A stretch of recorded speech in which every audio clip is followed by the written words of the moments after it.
Nous devons absolument faire se rejoindre encore plus fortement nos politiques sociales et nos politiques culturelles. En fait, l'un et l'autre vont vraiment ensemble et nous pouvons considérer que la question des droits culturels, par exemple, peut tout à fait apporter une réponse ou en tout cas des chemins possibles pour travailler à répondre de plus en plus fortement aux attentes des habitantes et des habitants, pour aussi être respectueux des enjeux de la diversité culturelle et pour aussi aller un petit peu plus loin que les dispositifs qui existent aujourd'hui, qui pour certains fonctionnent très bien, mais pour d'autres restent encore très limités.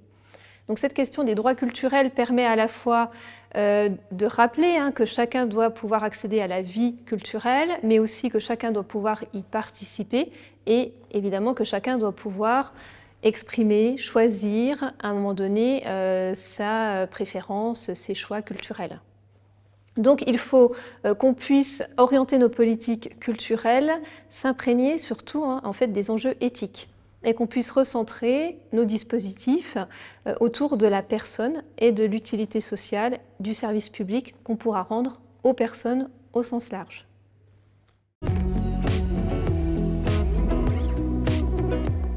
Alors, on pourrait dire comme postulat de départ qu'un théâtre public, c'est pas seulement un lieu de programmation de spectacles, c'est un lieu pour fabriquer un nous, socialement et collectivement. Dans la théorie des droits culturels qui pourrait nous inspirer, où l'idée est que chacun trouve la capacité de trouver une meilleure place pour soi-même dans la société, bien, si on transpose ça dans le domaine culturel, on pourrait se dire que ce serait la capacité de chacun à déployer un imaginaire, finalement. Pour cela, eh bien, je suis convaincue par expérience que notre capacité à réussir cette mission, elle passe par une relation de travail et de confiance avec beaucoup de partenaires d'un territoire, des relais associatifs, du champ social, et pas seulement, mais c'est bien dans cette relation de travail, parce que rien n'est évident. La sortie au spectacle le soir n'est pas évidente. Participer à un atelier artistique, de pratique artistique, ça n'est pas évident. Et nous avons besoin à la fois des professionnels dans les théâtres qui s'inscrivent comme des médiateurs ou des médiatrices, mais aussi de l'ensemble du champ social, des relais du champ social, pour ensemble travailler la question de l'égalité. Bien, bonjour, merci à toutes et à tous de nous avoir rejoints en ce lundi après-midi, lundi sociable. On a le plaisir d'accueillir Aline Chassagne, adjointe à la culture à la ville de Besançon, Anne Tanguy, la directrice des Deux-Sènes, et Gérard Creux, enseignant-chercheur, attaché de recherche à l'Institut régional du travail social de Franche-Comté. Alors, je vais donner en premier lieu la parole à Aline Chassagne en sa qualité d'élue et pour sa vision relativement globale des actions culturelles et des structures, non seulement de la ville de Besançon, mais des autres partenaires actifs sur notre territoire ou amenés à intervenir sur notre territoire.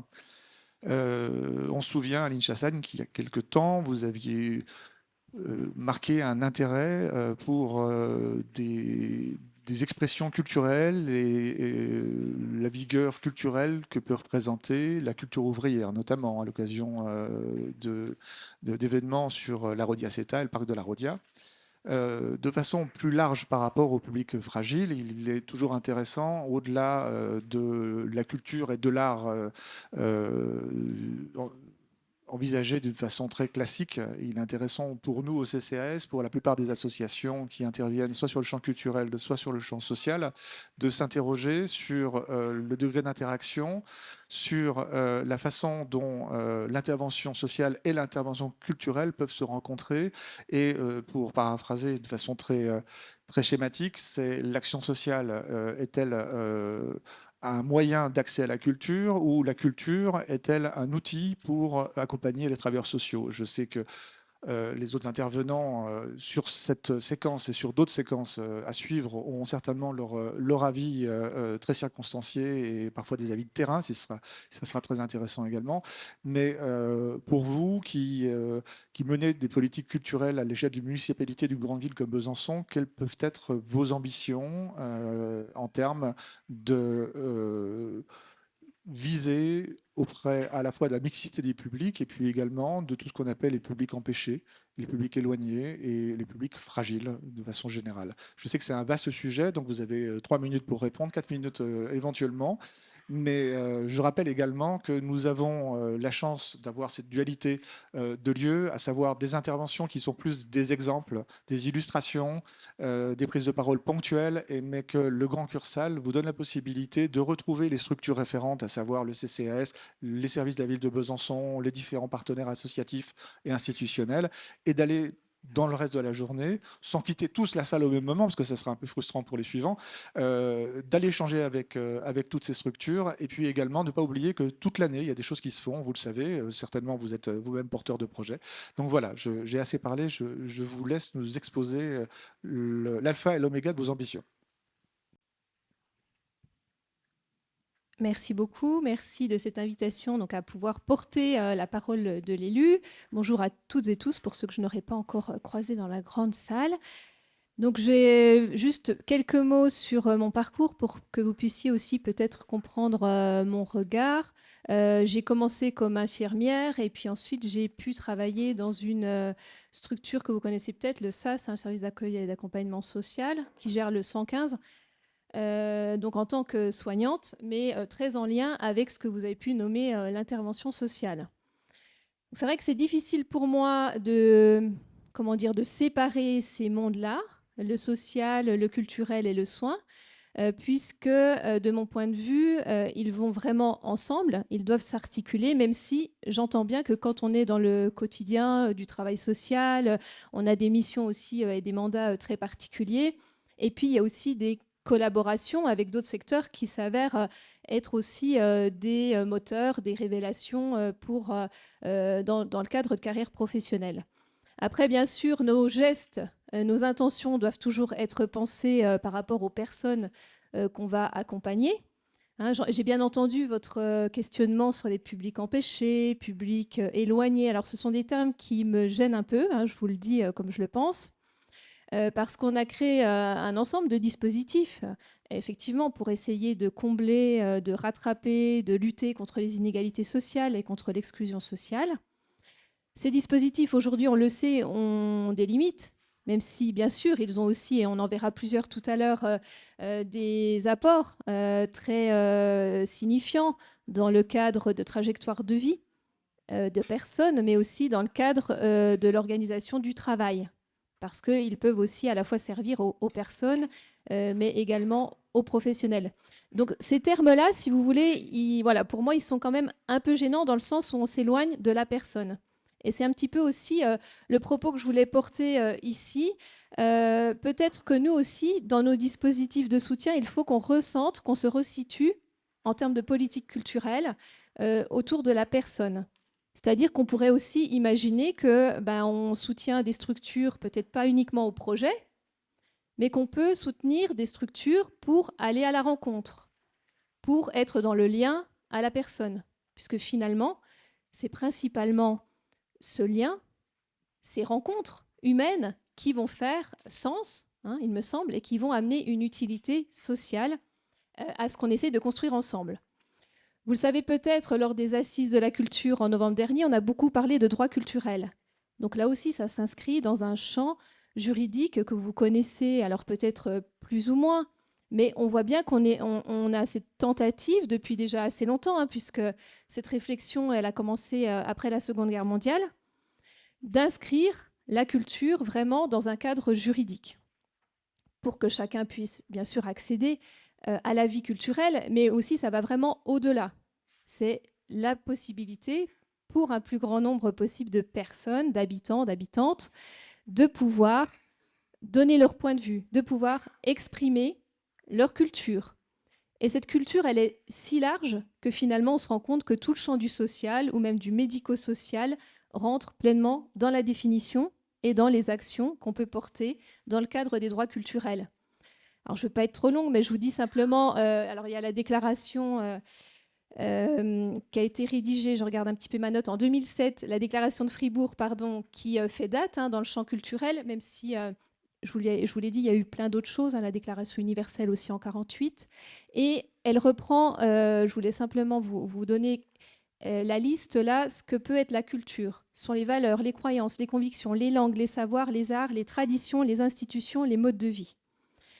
Donc, de fait, quand je m'imprègne de ces définitions, de cette envie aussi de toujours être à la rencontre des personnes, et notamment des personnes les plus exclues, je suis obligée de ne pas avoir un regard uniquement dans le champ des politiques culturelles.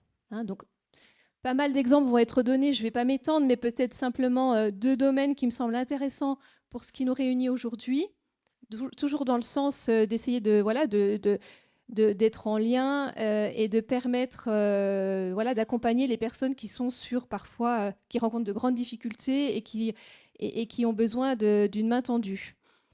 On a l'espace public. L'espace public, ça a été aussi une volonté politique pour nous et réaffirmé récemment de développer des actions dans l'espace public. Pourquoi ? Déjà, c'est gratuit. On sait que le levier économique est aussi c'est un obstacle, l'argent pour aller à certains spectacles, même si on travaille aussi à permettre de diminuer les coûts quand on peut. Donc l'espace public est une vraie force. C'est-à-dire que ça permet de contourner un certain nombre de leviers. Ça met aussi les différentes personnes sur un même niveau quasiment, ou en tout cas il y a une forme de symétrie recherchée.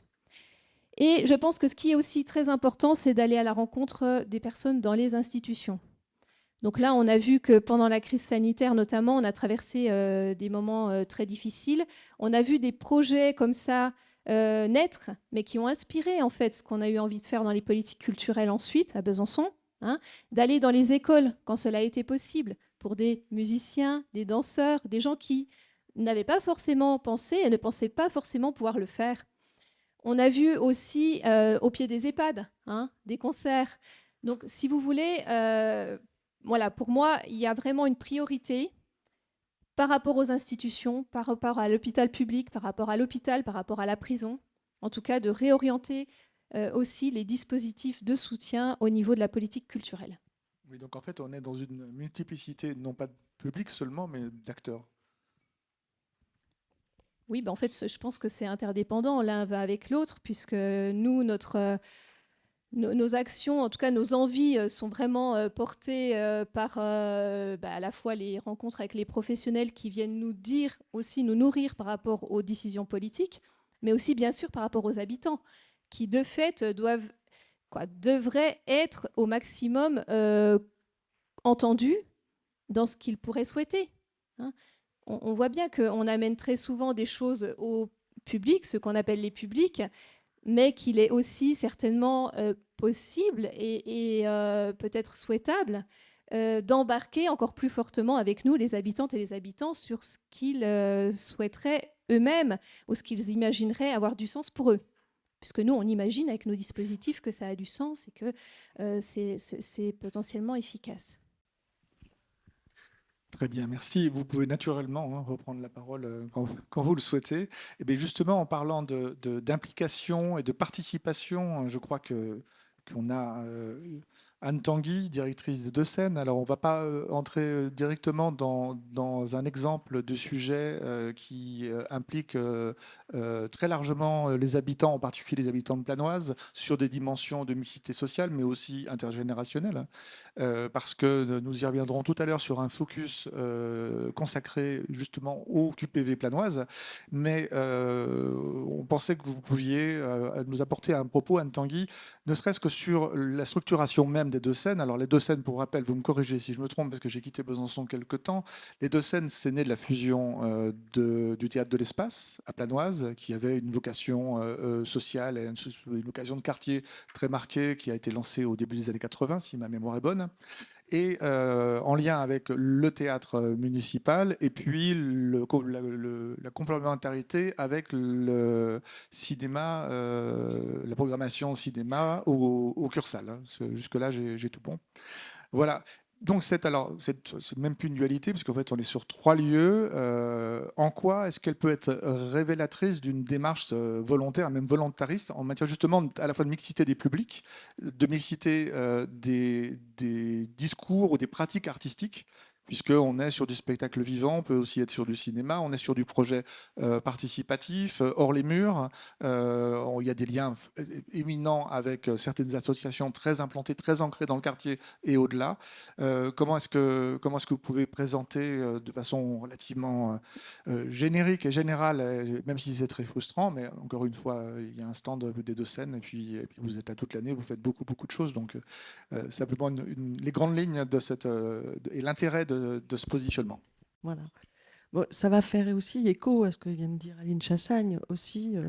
Je vais reprendre en partie et peut-être en faire aussi une traduction, m'approprier un peu ces mots avec un autre regard, qui est celui de diriger un théâtre. Alors qu'il soit multisite, évidemment, il y a dans les gènes des deux scènes la question de la mobilité des publics et du croisement des publics, évidemment.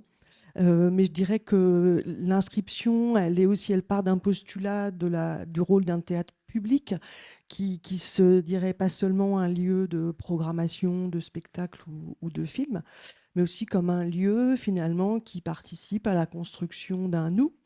Et c'est ce qui, je pense, c'est la place du théâtre public, un espace donc de mixité sociale, comme une définition même du théâtre public et d'un métissage culturel. Aline Chassagne parlait des droits culturels. C'est vrai que peut-être j'en ferai une traduction à mon endroit sur ces théories de droits culturels. Je dirais que pour chacun, c'est l'enjeu des droits culturels, c'est d'accroître en fait en chacun de nous notre capacité à négocier une position meilleure pour soi-même dans la société. Moi, je l'ai traduirai comme ça. Je pense que ça va bien avec la journée CCAS, de se dire trouver pour chaque individu une place meilleure dans la société. Ou au moins une place. Voilà, et dans le droit culturel, ça pourrait être, moi j'aime assez cette idée de se dire que c'est la capacité à générer ou à déployer son propre imaginaire dans un parcours personnel.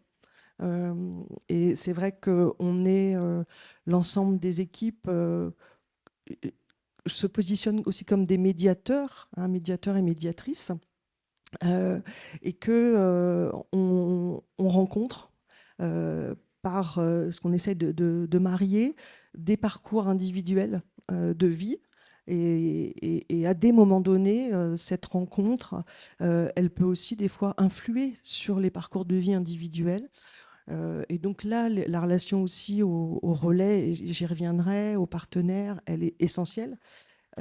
Et donc, c'est des fois cette justesse-là de voir chaque individu comme non pas une masse publique, justement, mais des individus, des personnes propres et uniques dans leur propre parcours. Et la culture, l'inscrire à nous, la culture dans leur parcours de vie individuel, évidemment à des endroits différents pour chacun, à des endroits différents de la vie, des fois. On parle beaucoup de la jeunesse, j'y reviendrai, mais aussi à l'endroit des seniors. Voilà. On y a le droit toute la vie. Ce lieu, finalement, essaye d'inviter chacun à être tour à tour spectateur, puis des fois acteur. On y reviendra avec des exemples dans l'après-midi. Finalement, c'est un lieu de création, on le sait tous, puis c'est un lieu de création et d'émancipation. Voilà. 3 axes, je dirais, traversent les deux scènes dans ce qui nous mène aujourd'hui autour de la table.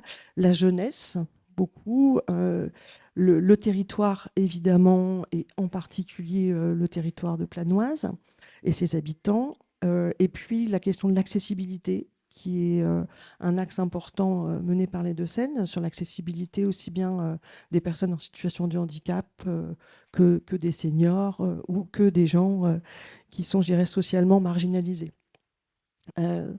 Pour réussir ce projet, je crois que la réussite repose sur l'existence de réseaux complices, et c'est ce que vous avez tenté de faire en nous réunissant tous aujourd'hui, de réseaux complices, relais, partenaires engagés.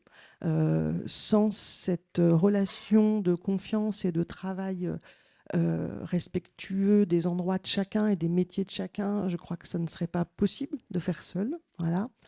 Au fur et à mesure des expériences qui sont des fois difficiles, le plus souvent heureuses, on est en capacité de renforcer cette confiance et puis de plus en plus peut-être d'engager des projets de plus en plus innovants, comme vous le verrez dans quelques exemples.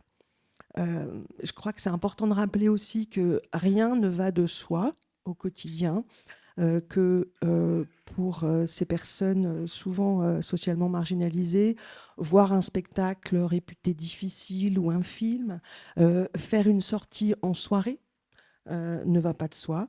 Rencontrer un artiste qui n'a jamais lui-même été confronté à des personnes socialement marginalisées non plus.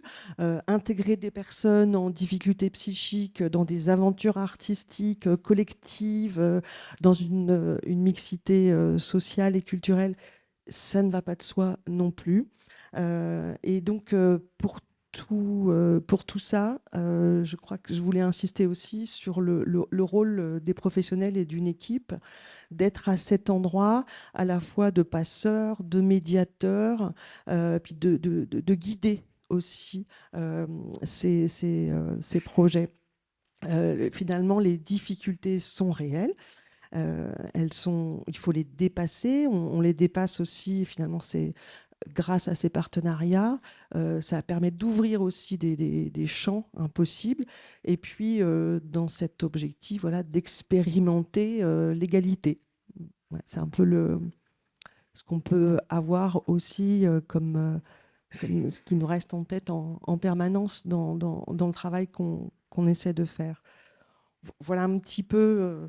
Enfin, voilà, je voulais insister, moi, sur le rôle de la transversalité, du travail des partenariats avec des associations, avec des relais, avec des professionnels, avec des métiers, de cette relation de confiance et de la perception de chaque individu comme une identité propre et unique.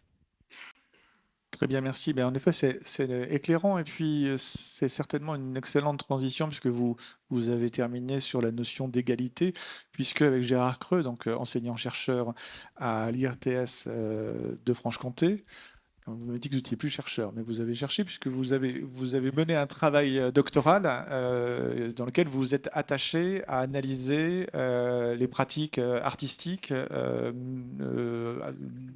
que s'approprient les travailleurs sociaux au sens large du terme. Donc, vous intervenez à l'IRTS auprès d'étudiants en formation première qui se destinent au métier du social, et puis également dans le cadre de la formation certainement continue avec des professionnels qui sont déjà sur le terrain. Et vous m'aviez dit notamment que l'outil artistique, la pratique culturelle au sens large du terme, avait un mérite premier, au-delà d'autres éléments, c'était que ça permettait de remettre une sorte d'égalité dans les rapports travailleurs sociaux et publics concernés, en ce sens qu'on n'avait plus un sachant et puis non pas un apprenant, mais un écoutant qui doit essayer de rentrer dans les lignes et dans les clous, mais de par ces différentes pratiques, de changer le rapport sur un mode plus égalitaire et moins violent, moins vertical. Donc, je vais vous laisser développer les grandes lignes de ce que vous avez pu analyser en la matière, non pas seulement sur l'égalité, mais également sur finalement quelle est la finalité, l'utilité de l'outil artistique, si on peut appeler ça comme ça. C'est un petit peu trop matérialiste, sans doute, mais on parle bien de pratique en l'occurrence. Donc, je vous laisse exposer. Je vous remercie, mais je crois que vous avez tout dit. Bon, c'était pour gagner du temps. Je vous remercie quand même d'être venu. C'est très bien. Merci. Alors, en fait, je partage assez votre point de vue de ce que vous avez dit. Je voudrais simplement revenir sur cette question avant de revenir sur le propos, sur la question de la culture, parce que je crois que quand on parle de culture, on s'attaque à un problème relativement complexe, et surtout de quoi parle-t-on lorsque l'on parle de culture. Et je souhaiterais faire juste ce petit élément en amont pour bien comprendre la suite de mon propos.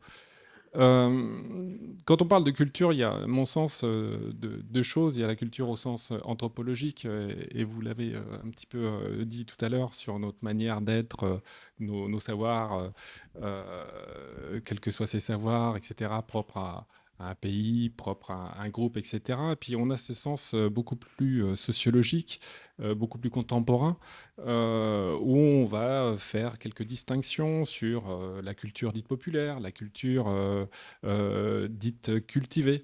La culture comme distinction, par exemple, si je vous pose la question, est-ce que vous connaissez le sculpteur Ron Muck, par exemple? Qui connaît? Voilà. Euh, qui écoute Stockhausen?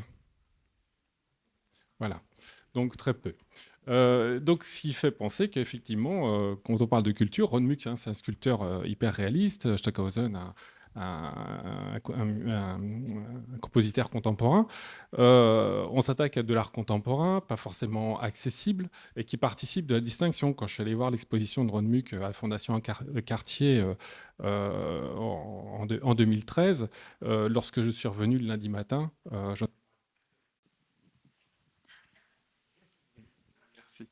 j'en ai parlé immédiatement à mes collègues au café à 10h. Je leur disais pas seulement que j'étais allé voir Ron Muck, je me distinguais d'eux qui n'étaient pas allés voir Ron Muck. Donc la culture participe aussi de ce qu'est de la distinction lorsque l'on parle de culture cultivée face à cette culture aussi dite populaire. Et lorsque on parle d'accès à la culture, on ne sait pas toujours de quelle culture il s'agit, mais on peut supposer malgré tout que c'est la culture dite cultivée et rarement la culture dite populaire. La sociologie, évidemment, a fait de nombreuses choses par rapport à ça. Alors, cet accès à cette culture, quand bien même on puisse la situer, je pense, à Planoise, hein, avec le théâtre de l'espace, parfaitement bien intégré, je trouve, à Planoise, pour le coup, parce que j'en avais échangé à l'occasion avec Monsieur Boucon, l'ancien directeur, qui m'expliquait que le théâtre avait été construit avec l'ensemble et il y avait une réelle participation des habitants. Et le point particulier, c'est que le théâtre n'avait jamais été dégradé, et je pense que ça l'est encore aujourd'hui, parce que tout le monde avait eu partie prenante à l'élaboration de ce théâtre, et c'est quand même des choses assez, je dirais, assez exceptionnelles. Néanmoins, il y a je dirais, une culture à la culture. Pourquoi? Parce que lorsque l'on va dans un musée, par exemple, il y a le corps qui va avec. Quand je dis le corps, c'est-à-dire notre manière de regarder un tableau, notre manière de nous émouvoir, etc. Et c'est pas donné à tout le monde que de pouvoir trouver une forme d'émotion. Quand je dis c'est pas donné à tout le monde, ça veut dire qu'il y a cette culture à la culture et qui participe réellement à cette distinction. Ou même lorsque l'on va encore une fois dans un musée, l'obligation fait que on va faire le tour du musée, on y va rarement pour 5 minutes. Alors que je pense que parmi nous, on aimerait y aller que pour 5 minutes ou 10 minutes et ne voir qu'un seul tableau, par exemple, le tableau qu'on a envie de voir depuis 20 ans, 30 ans, ou simplement parce que c'est celui-ci qui nous plaît. Sauf que les codes nous invitent à faire le tour du musée, et que vous payez ou pas le musée, hein. Alors quand on le paye, c'est encore pire parce qu'on en veut pour notre argent. Néanmoins, il y a toute une série de codes qui nécessaires d'intérioriser pour pouvoir participer à la chose culturelle. Alors c'est pour ça, lorsque l'on dit, je vois les questions qui sont posées aujourd'hui, cet accès à la culture, je parlerai plutôt à quelle culture, quelle éducation à la culture, parce que justement, comme vous le précisiez, c'est pas toujours simple d'avoir accès aux œuvres, sachant que les œuvres participent aussi de ces logiques de distinction. Alors pour en venir au propos initial, j'ai eu l'occasion effectivement de travailler sur les pratiques artistiques menées par des travailleurs sociaux en milieu professionnel, avec simplement un constat de départ, hein, c'est que des éducateurs, d'assistants de services sociaux se lançaient dans des projets artistiques avec des personnes qu'elles accompagnaient. Peu importe la nature de leur problématique, mais ça pouvait être en termes d'exclusion sociale, ça pouvait être en termes de handicap, etc. Et ce qui m'a surtout intéressé, c'est le fait qu'il n'y a aucune obligation chez les travailleurs sociaux de se lancer dans ce type de projet, sauf à quelques rares exceptions près. Il y a des établissements spécialisés, je pense à l'ESAT de Célestat qui est axé essentiellement sur la culture, mais il est plutôt rare qu'il y ait une imposition quand bien même ce soit inscrit dans les projets d'établissement, projets pédagogiques, il est rare que ce soit imposé. Donc je m'étais intéressé à cette question-là, ce qui conduisait ces travailleurs sociaux à se lancer dans des projets artistiques, sachant qu'il n'y avait strictement aucune obligation. Donc j'ai eu l'occasion de les rencontrer, j'ai eu l'occasion de faire un grand travail de terrain autour de ces travailleurs sociaux. L'hypothèse que j'avais émise, indépendamment du travail social et de son contexte, hein, alors aujourd'hui particulièrement difficile, l'enquête a 15 ans et c'était déjà très difficile, donc on peut imaginer l'écart, le delta qu'il peut y avoir aujourd'hui et le courage des travailleurs sociaux aujourd'hui. En tout cas, j'avais surtout émis l'hypothèse que la pratique artistique, ça participait à une forme de réenchantement, en fait, réenchantement de la pratique professionnelle. J'étais parti un peu de manière un peu prétentieuse en disant réenchantement du travail social, mais réenchantement professionnel. Pourquoi? Pour donner du sens à leur métier, du sens à leur action dans un travail social, on va dire particulièrement rationalisé, hein, un secteur comme un autre, je dirais aujourd'hui, hein, avec ses logiques de résultats, de contrôle, presque de rentabilité, hein. Il y a un investissement sur le social, on veut un retour sur investissement, bien évidemment. Et finalement, cette manière de penser le travail social peut heurter aussi toute cette dimension vocationnelle qu'on va retrouver chez les travailleurs sociaux. Enfin, quand je dis vocationnel, au sens laïque du terme, hein, ce n'est pas au sens religieux, bien évidemment, toute cette dimension un peu philanthropique, toute cette dimension d'écoute nécessaire au bon exercice de l'accompagnement. Et lorsque je les ai interrogés, évidemment, sur leur motivation, il y avait tous ces éléments en disant, mais finalement, dans le travail que je mène avec eux, j'ai un moment de liberté. Peu importe la nature de ce temps de travail, certains y négociaient des temps complets, d'autres des demi-journées par semaine, mais en tout cas, me disaient, mais moi, je peux faire comme j'ai envie dans le terme d'accompagnement. Évidemment, je ne faisais pas n'importe quoi non plus, mais en tout cas, j'étais libre d'être avec eux comme j'ai envie d'être. Et je me souviens d'une assistante sociale, alors je prends exemple assistante sociale, mais il y avait aussi des éducateurs, qui me racontaient que, alors elle faisait du théâtre, en l'occurrence théâtre de l'opprimé, je ne sais pas si vous connaissez, et elle m'expliquait que après les répétitions, avec les personnes qu'elle accompagnait, ils allaient boire un verre. Et puis ils buvaient un verre, puis ils se faisaient la bise, c'est dire au revoir. Et ils se touchaient aussi, hein, sur la scène, etc. Et à un moment donné, elle me dit, mais un jour, j'ai rediscuté tout ça avec une personne que j'accompagnais, puis cette personne lui a dit, mais je ne savais pas que vous étiez parlable, je ne savais pas qu'avec vous, on pouvait discuter normalement. Hein. Dans ces séances, enfin dire, de post-répétition, c'est-à-dire ces moments suspendus, comment pour ceux qui ont peut-être cette expérience d'activité artistique sur leur temps libre, etc., ces moments conviviaux, hein, post-répétition. Et l'AS me dit, mais moi je suis tombé à la renverse parce que je ne pensais pas que j'avais mis autant de distance avec les gens pour en arriver là. Sachant que c'est très culturel. Hein. J'en ai discuté avec des collègues portugais, ils ne sont pas du tout dans cette logique-là. Donc on voit bien que c'est aussi culturel et on voit bien aussi que dans nos centres de formation, on participe à cette mise à distance avec la personne, la protection, etc. Bon, après, les étudiants se rendent compte sur le temps que les choses se discutent vraiment. Et donc, ce qui avait été surtout remarqué, parce que les travailleurs sociaux sont dans un rapport, moi je qualifierais malgré tout d'un rapport de domination avec les personnes qu'elles accompagnent, hein, un rapport de domination pas forcément conscient, hein, certes, mais parce qu'elles ont du pouvoir sur les personnes qu'elles accompagnent. Encore une fois, c'est pas du pouvoir au sens hiérarchique du terme, bien évidemment, mais le pouvoir de débloquer des situations, le pouvoir de l'accompagnement, bien évidemment.